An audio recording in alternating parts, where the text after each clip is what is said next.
Dany et Raph, bienvenue dans cette 6e épisode de l'émission d'avant-match. On va commencer d'abord pour un petit mot de JPP qui est absent cette semaine. Est-ce que vous voulez d'abord dire un petit mot à JPP ? Ouais, un bon rétablissement pour JPP. Ça fait déjà un jour qu'il n'est pas là, il nous manque déjà. Le vestiaire, c'est trop calme sans lui. Donc, qu'il nous revienne vite. Raph ? Ouais, alors, comme lui, on avait tous une pensée pour lui à la fin de l'entraînement. Et vivement qu'il revienne, pousser 2-3 gueuliers, ça sera marrant. Ouais, effectivement qu'il revienne, parce qu'on peut dire que JPP, je pars pas, hein, je reviens, pour faire un clin d'œil, pour mettre Kéré un petit peu, malgré ce qu'il arrive actuellement, et qu'il revienne au plus vite, car il manque déjà à l'équipe. Alors JPP, on souhaite un bon établissement de la part de toute l'équipe. De toute l'équipe, exactement. Alors maintenant, on va parler du dernier match, là, contre Vevey.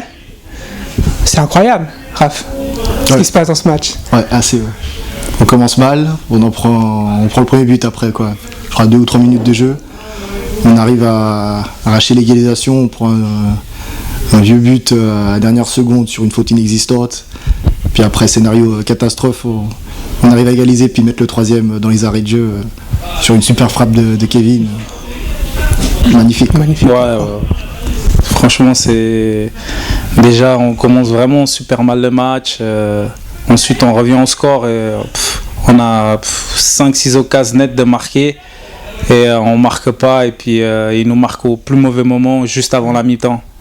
Et c'est dur de revenir. Et on a l'état d'esprit... avec le groupe qu'on a et tout, on a réussi à revenir, c'est incroyable, franchement. Contre une équipe comme Vevey, qui normalement va jouer les premiers rôles, c'est quand même bien d'avoir gagné comme ça.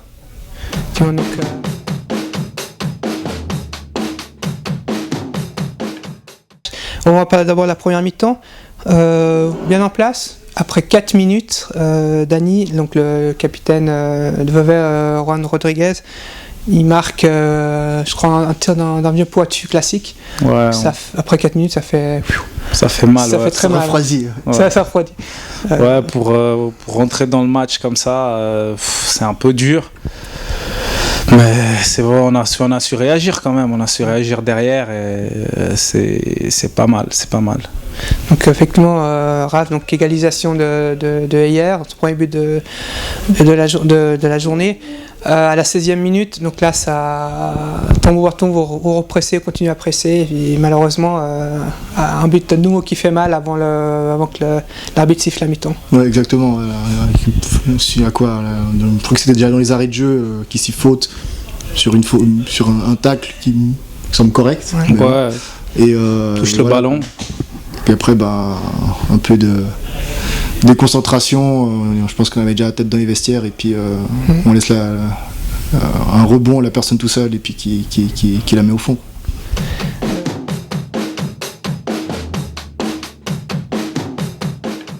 Dany, il y a quelque chose qui m'a marqué, moi. Vous revenez, je crois, 3-4 minutes avant que l'arbitre siffle la deuxième mi-temps. C'est quoi, l'équipe est sereine à ce moment-là ? Franchement, je pense que l'équipe, on n'a jamais lâché déjà. On s'est toujours dit qu'on pouvait gagner ce match. On avait le match en main. Normalement, on avait le match en main. Chaque fois qu'ils nous ont marqué les buts, c'était contre le cours du jeu. Donc, on s'est dit que ce match, on pouvait le gagner. Donc, on n'a pas lâché. Donc finalement dans les vestiaires, je pense que Linus a su trouver les bons mots pour que vous repartiez à tambour battant dans cette deuxième mi-temps. Cette mi-temps, Raph, c'est vraiment vous êtes battus comme des chevaliers en fait. Ouais. Ouais, non, franchement j'ai bien aimé en tout cas l'état d'esprit de tout le groupe, que ce soit les 11 qui jouaient, ceux qui sont rentrés et ceux qui étaient sur le banc.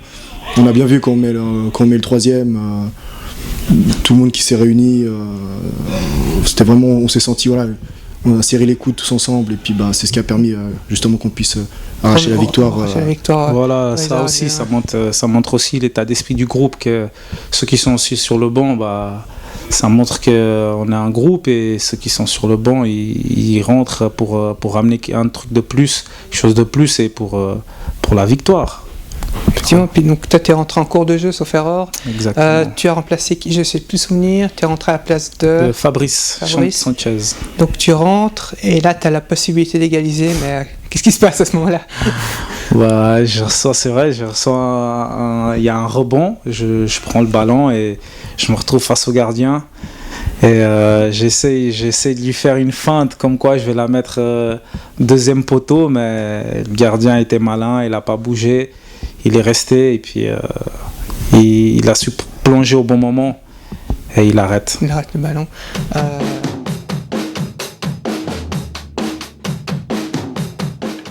Bah après, nous sur le terrain, on y croyait, on voyait qu'on poussait.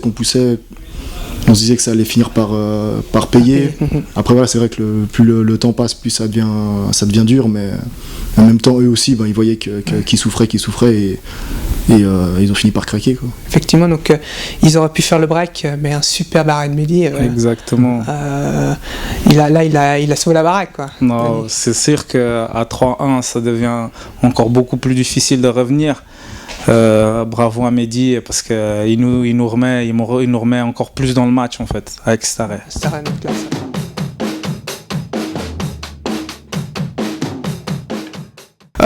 Donc super but de Nicolas Haeneux à la 80e.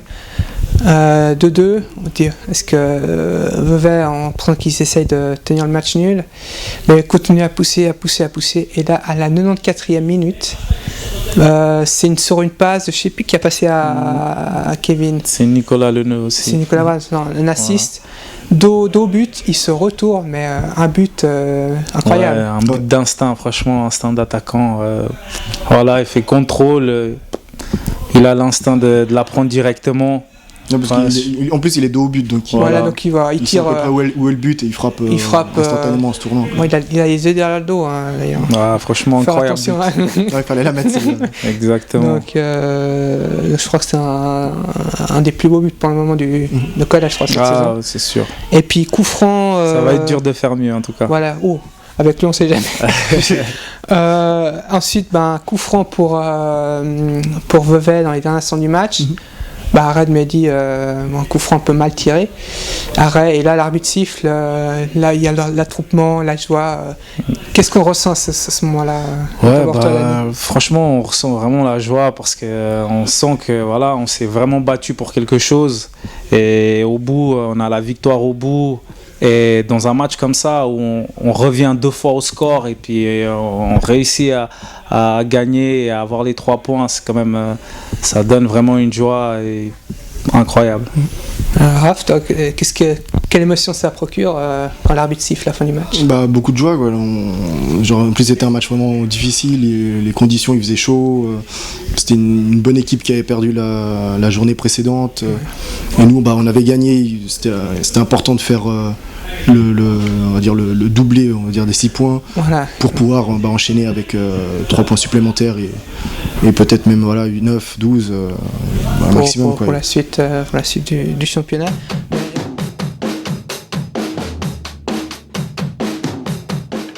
Honnêtement, je ne connais pas du tout Saxo, font pas spécialement peur. Nous on va aller là-bas pour gagner tout simplement. Il peut y avoir quelle équipe que ça soit, c'est pas vraiment un problème. On doit faire notre jeu et rentrer pour gagner tout simplement, quoi. Y a pas... Effectivement, donc ça va être un beau match, je pense. Donc Dany, cette équipe, ils ont marqué 10 buts, ils en ont pris 9, donc ils en marquent presque autant qu'ils en encaissent. On se dit ils ont une bonne attaque, mais est-ce que au niveau de la défense, donc faudra voir comment ça se passe, comment ils sont positionnés. Non, c'est clair. Après, nous sur le terrain, on rate pas vraiment les statistiques. Voilà, ils en prennent, ils en marquent. Chaque match est différent. Donc nous, on va là-bas pour gagner. Chaque match, on les joue pour gagner, que ce soit à l'extérieur ou à la maison. Et puis Saxon, en plus ils sont juste derrière nous, donc je pense que ça va être un match important, surtout pour nous, pour qu'on fasse une belle série. Donc,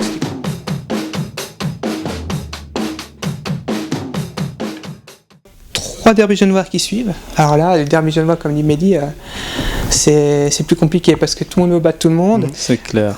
Donc Vernier à domicile, Vernier et Verrier. Non, Verrier d'abord, puis Vernier à domicile. Donc à Collet, les prochaines semaines, après le match de Saxon. Et après, Bernay donc, nous reçoit. Voilà. Raphaël, donc je pense que là, ce sera un grand jeu, le maximum de points. Ouais, avec Saxon, 12 points, si possible. Voilà. Et voilà quoi. Après, Saxon qui est plutôt bien placé, donc ça risque d'être difficile parce que voilà, c'est soi-disant une équipe plus ou moins bonne. Ouais. Après, les 3 autres sont classés, on va dire, beaucoup plus bas.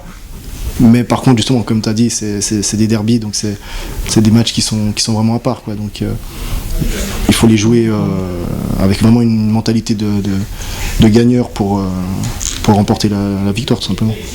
Et Dany, comment tu t'appréhendes ces 3 prochaines échéances? Non, c'est clair que des derbies, c'est toujours des matchs un peu différents. Chaque équipe veut gagner, vu que c'est des équipes de genevoises, on se connaît un petit peu, et puis pour chambrer un petit peu l'autre. Donc nous, on ambitionne d'être la meilleure équipe genevoise, donc on veut battre tout le monde. Ouais, donc, bien.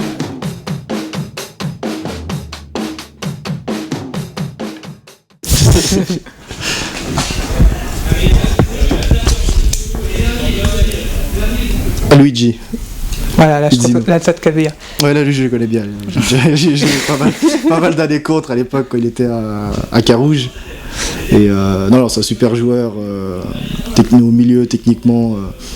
Il a la maturité, le style de jeu qui est important pour une équipe. Il s'est calmé, temporiser, mettre du rythme quand il faut. Maintenant, il est en train de gentiment de changer de voie et de passer de l'autre côté on va dire du terrain, si on peut. Voilà. De joueur, il est en train de passer gentiment à assistant, j'imagine, pour être entraîneur un jour. Ouais. Donc voilà, de temps en temps il vient apporter un peu au niveau du jeu, mais sinon il passe gentiment le flambeau aux autres joueurs, donc on va dire qu'il essaie d'apporter son expérience, pas dans le jeu, mais plutôt dans la parole et voilà, dans les conseils, etc. Ça, en tant que joueur, puis quelqu'un de très sympathique qui a l'écoute de tout le monde, et puis je me souviens, je crois que c'est le dernier but qu'il a marqué la saison passée, un but de milieu de terrain contre Bernay, phénoménal, donc un petit clin d'œil à ce but-là, il appréciera. Venant à toi, Dany, tu dirais un nom. Applique-toi. Hein. Alors, Pierre Quilez. Alors Pierre, ouais, je le connais. On a vraiment souvent joué contre quand il était à Carouge. Il m'en a mis pas mal de boîtes, pas mal vraiment. Mais franchement, c'est un gars super sympa. Voilà, c'est important d'avoir un joueur comme ça dans une équipe qui sait gueuler quand il faut, il sait mettre les tacles aussi où il faut aussi. Et puis il met le feu, donc, surtout. C'est clair. À la bouteille. Et il sait aussi mettre le feu dans le vestiaire. Donc c'est vraiment un super joueur et il faut le connaître parce qu'il est super sympa aussi. Ouais, là, c'est un chouette type comme Luigi, comme tous les joueurs de l'équipe. Merci beaucoup d'avoir participé à cet 6e épisode. Et puis maintenant, on va laisser le fameux cri de guerre au Déant de Collet Bossy pour le fans chevalier, comme je fais chaque fin d'émission. Merci beaucoup. Merci.